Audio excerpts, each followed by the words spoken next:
What about the people? Why is America not the greatest country in the world, Professor? That's my answer.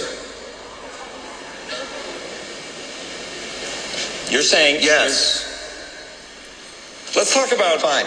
Sharon, the NEA is a loser. Yeah, it accounts for a penny out of our paycheck, but he gets to hit you with it anytime he wants. It doesn't cost money. It costs votes. It costs airtime and column inches.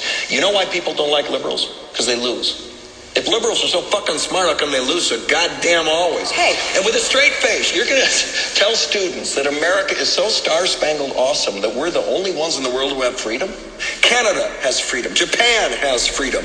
The UK, France, Italy, Germany, Spain, Australia, Belgium has freedom. So 207 sovereign states in the world, like 180 of them have freedom. All right. And yeah, you, sorority girl, just in case you accidentally wander into a voting booth one day, there's some things you should know. And one of them is there is absolutely no evidence to support the statement that we're the greatest country in the world. We're 7th in literacy, 27th in math, 22nd in science, 49th in life expectancy, 178th in infant mortality, 3rd in median household income, number 4 in labor force, and number 4 in exports. We lead the world in only 3 categories: number of incarcerated citizens per capita, number of adults who believe angels are real, and defense spending, where we spend more than the next 26 countries combined, 25 of whom are allies. Now, none of this is the fault of a 20-year-old college student, but you nonetheless are, without a doubt, a member of the worst generation ever. So when you ask what makes us the greatest country in the world, I don't know what the fuck you're talking about. Yosemite?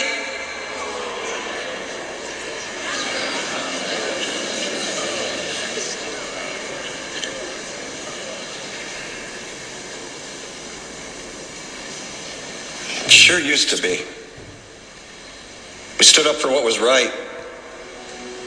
We fought for moral reasons. We passed laws, struck down laws for moral reasons. We waged wars on poverty, not poor people.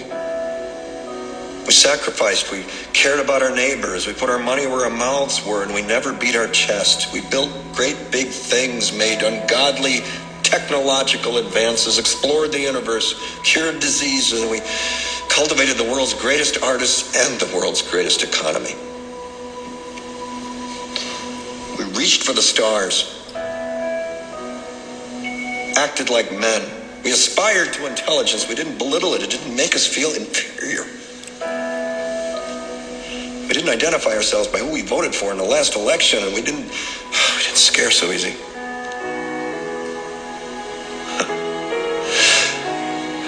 We were able to be all these things and do all these things because we were informed by great men who were revered. First step in solving any problem is recognizing there is one. America is not the greatest country in the world anymore.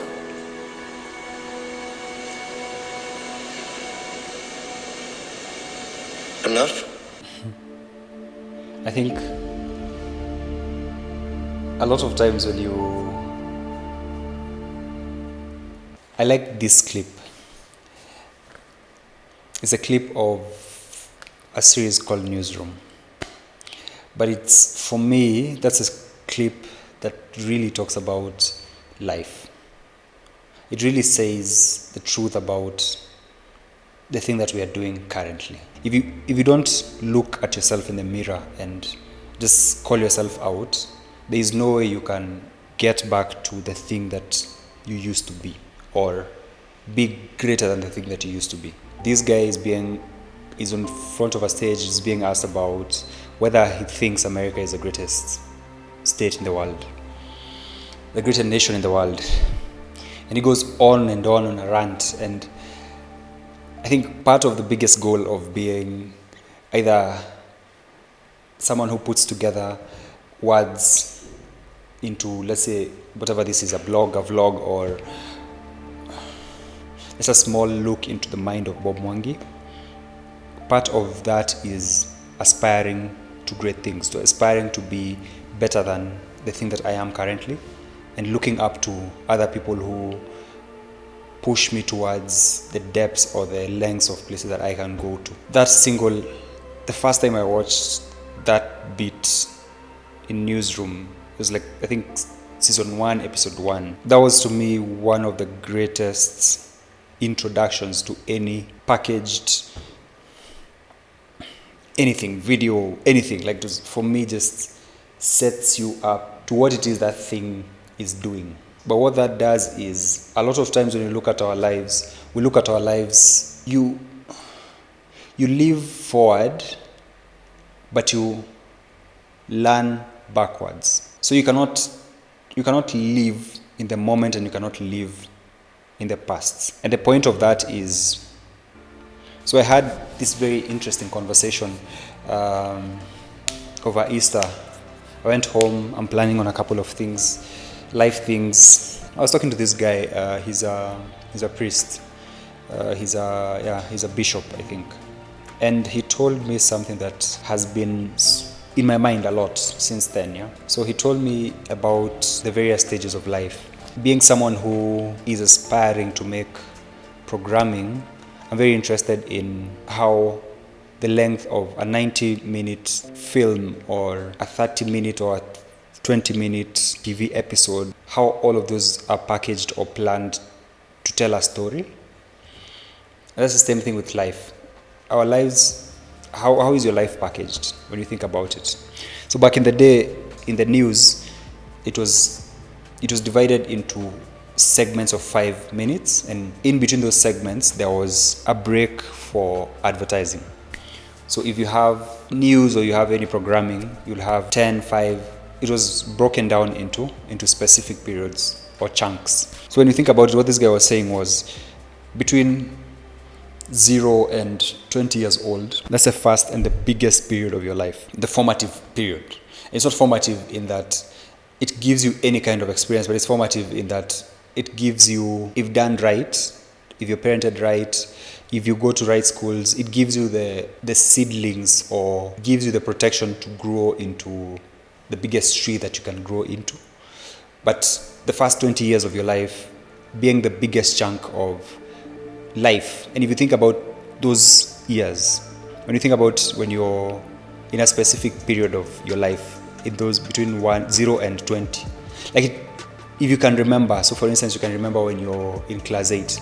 Class 8 feels like it was 5 years of class 8. Form 4 feels like it was 5 years of Form 4. Form 1, when you're a mono, it feels like that 1 year was so many months. But the reason why it's that way is because you're a flowering plant. You're sort of experiencing everything. The sky is blue, it's bright, Nowadays, you wake up, go to work, you probably don't even see the sky unless you're going for lunch, and lunch is a 5-minute break that people call an hour. So time flies, and then when you can literally sit back and look at the sky, it's sunset and it's behind you.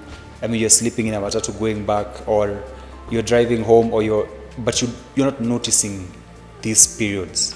But when you're young, that's why you see kids looking out of moving car windows. Kids and even dogs do the same thing. They are mesmerized by what they see, because in that first 20 years of your life, there's nothing that tells you that you should not waste your time looking outside the window. You should not wow to a rainbow. In that 20 years, you can and you do. And on the flip side, if it's a dark period, if you've gone through some hardships, that 20 years, you go through them for very long as well.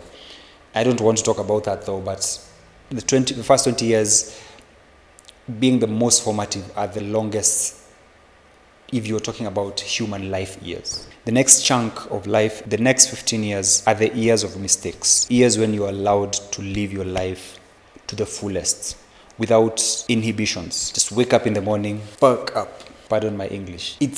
I'm not justifying my life, like the past. And I'm at the end of that 15 years, and I guess it's looking inside. Sometimes I guess we need to do a lot of that.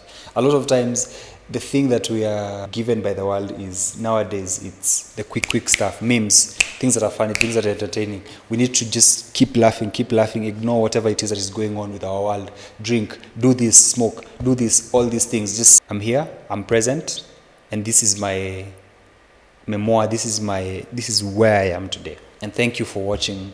Thank you for following along. Thank you for being a part of this. So if you did not fuck up in these years, if you fucked up just 1 year and then grew up and became something else, hey, good for you, man. If you skip one thing, doing that thing at the right time, you'll probably end up doing it at a different time in your life. So I have proudly fucked up in those 15 years. I see where I did. I have learned from my mistakes. I have learned from the successes that I had. I'm charting my life forward, not with any kind of conviction against the person I was, or the things or the people who led me astray. In those 15 years between 20 and 35, that's the period when you excel, you get out, you understand what it is, life is. But also, if you're lucky enough, that's the period of time when you find what the purpose of your life is. If not that period, the next 10 years, 35 to 45, are the years of creating a foundation for your life. So that's the period when a lot of people get married. And this is subjective. Again, it could be 30 to 45, if you so wish. But the period he told me was 35 to 45. This is a period of solidifying your life, creating the foundation, building the walls, creating the rentals. This is a period when you get married, you get a stable life, if you're employed, this is a point where you can be president, you get kids. So in this 35 to 45 period is when the rest of your life starts. What he said was this. He said that if you don't start your business between 20 and 35, you will not start it up until you're after 45. That's what he said. I don't know if that's true. Probably it's not. But I don't know. I'd like to hear from those of you who have started. If you have started your business between that period, was it challenging? Is that statement truthful? I don't know. But between 20 and 35, that's when you start the things you need to start. But between 35 and 45, that's when you build them into the thing that you want them to become. So when you look at the people who start their businesses, there's a first tranche of people who start before 35. I guess there are those people who do start their businesses between 35 and 45. But according to this bishop, very few people do successfully start anything at that period, specifically to like businesses or new endeavors. But life, family, all that stuff, that's when it happens. So you get your kids between that period of time and the works. That's life, like life. You take them to school, and that's a period when life starts happening to you. Your parents start getting older. You start having to think around what kind of life you want to provide, not only for your family, but also to ensure that, so you start probably supporting your folks. You can join your family business. This is a point when now the mortality of life starts coming to you. And there's a time when you get things that you will lose. And again, there's a lot of people who start life, family, when they are in their 20s and whatnot. And I'm not specifically talking about them, or I did not say that those people are wrong in any way. And it's probably me justifying the fact that I'm old and not yet married. But anyway, it's not me. These are not my words again. So between 45 and 60, you start now thinking about where your retirement will be. I'd like to build my house before I get to 35. I'd like to build my house before I get to 40. I'd like to build my house. I'd like to build an apartment. All of those things. But the majority of people do that between 45 and 60. That's when you have a lot of income coming in. Your careers are now peaking at this point.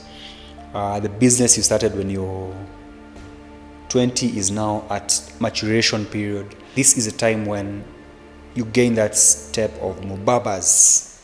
The mubabas, there's a lot of the mubabas step. That's the sort of when it starts to happen. But then now from 60 all the way to the rest of your life, that's when you reap the fruits of your labor. If you did not do anything in those previous generations, this is when now you start trying to play catch up. Sadly, if you did, this is sort of when now the fruition of a lot of those things. This is when now you're now independent. You can now travel even way more with your wife. But also at this point is when other things come in, and the end of your life becomes a reality. What comes to mind though at this point, and when I think about the person I want to be at that point, at the end of my life, I think about blacklists. Towards the end of life, if you've watched a series called Blacklists, and how they kill off Red Reddington, and how he goes out in a blaze of glory. It's okay, come in. Meeting at Main So Justice. this last bit where Dembe, his right-hand man all the way from the beginning, he reminisces about Reddington, and he's reminiscing to someone else who's a very good friend of Reddington's as well, the FBI agent. And the song that comes in, But you've been relieved of duty. You're no longer an active agent with the Bureau. so he's given bad news. I'm sorry. I tried. I think the last season for me, It's okay, Harold. Really, it is. No, it's not. I'm telling you, it is. Sitting here, all I've had is time to think, and I think it's time for me to get out from in front of or behind guns.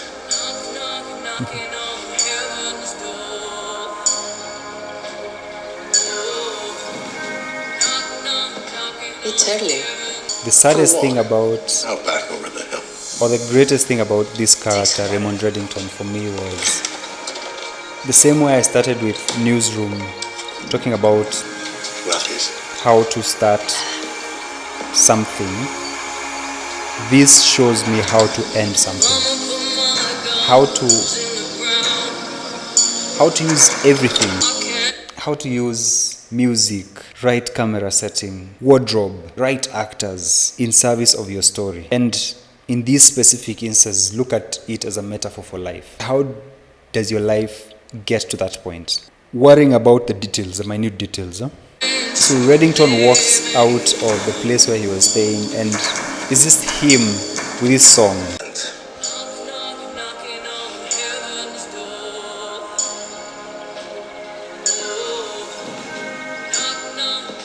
It's early. Men will be coming. They always come. And before they come, I always go. Where? For a walk. Out back over the hill. Take some water.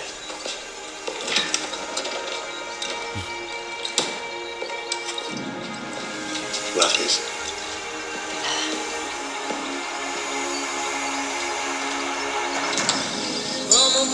You can tell that everyone who was included in this ending is people who care for Reddington.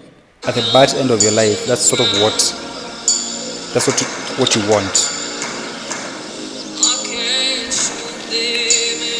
And he walks into this solitary, small path, back roads. Ocha huko, yani. It's hard to believe this is how it ends. I mean, I always knew the task force would end one day, that my career would end one day. All of this. After I was shot lying there in the street, I thought I was dying. And in that moment, I was okay with that being the end. And Dembe goes into this extremely personal experience, near-death experience that he had. And he thinks about his very good friend, Mr. Reddington. And he goes into this monologue of how he made him feel at that point of his life. With all the things going through my mind, I also thought of Raymond. More than anyone I've ever known, he's always been at peace with death. He says, death is inevitable, it will come for us all, and that inevitability robs death entirely of its significance. What matters are the things that are not inevitable. The things we create, the things we find, the left we take when everything in our life is leading us right. How we live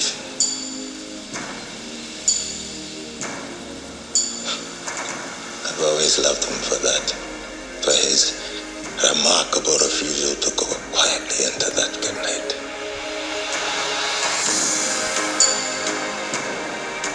The poem by Dylan Thomas. Rage, rage against the dying of the light. Yes. Imagine Raymond, a man surrounded by death in so many ways, so passionately committed to embracing life. He could have surrendered 1,000 times over and some end, but instead he chooses to rage. To rage against the dying of the light, to rage against the bad guys that would do us all harm. Rage to protect those people he loves. To find moments of peace and joy and fun. Even though he knows the light is still dying. To live a most passionate life knowing it will still lead to the same inevitable end is perhaps the most deeply moving choice one can make. It is the lesson at the very core of my time with him.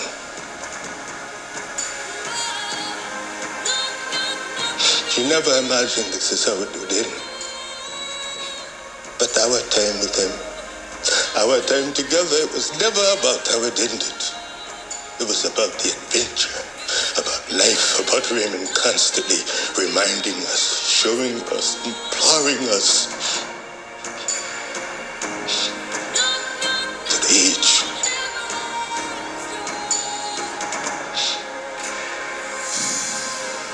To the age.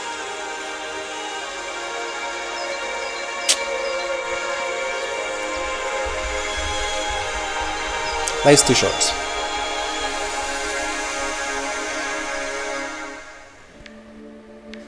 Don't be afraid to live the best life at whichever period that you are in. That's a challenge to myself. It's a challenge to live. I call it a life of consequence. I hope you do too. That's my goal moving forward. Keep warm. It's Bob Mwangi, as always. Thanks for stopping by. Comment, love, share. Peace.